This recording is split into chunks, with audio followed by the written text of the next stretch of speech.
Hi guys and welcome back. This is the introduction video to section 6, Good v Bad Habits. Now this is the longest section of the whole course and you could argue probably one of the most important. We're going to look at a whole raft of issues here, a lot of information in this section, hence it's the longest section of the course. So what we're going to do is kick off by looking at our good sleeping habits. We're then going to strengthen and improve these. We're then going to look at our bad sleeping habits, and utilising the correct tools, we're going to identify the root causes, eliminate them, and effectively turn a bad habit into a good one. So where do we want to be at the end of all this?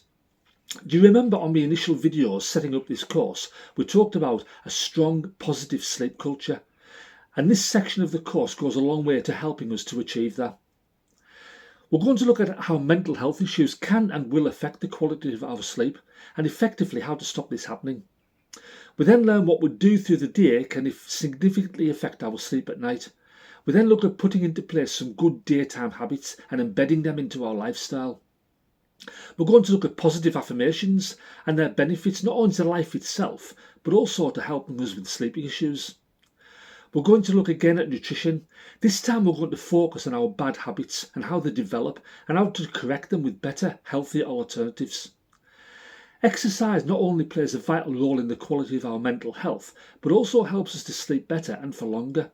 We're going to identify in this section bad habits which prevent us from exercising, how to eliminate them, enabling us to make exercise a regular part of our daytime routine.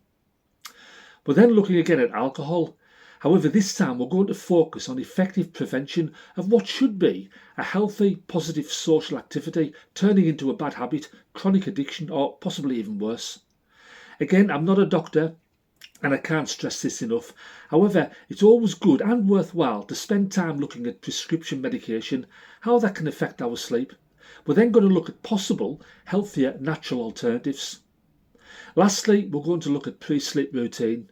There's actually a full section in the course dedicated to this subject later.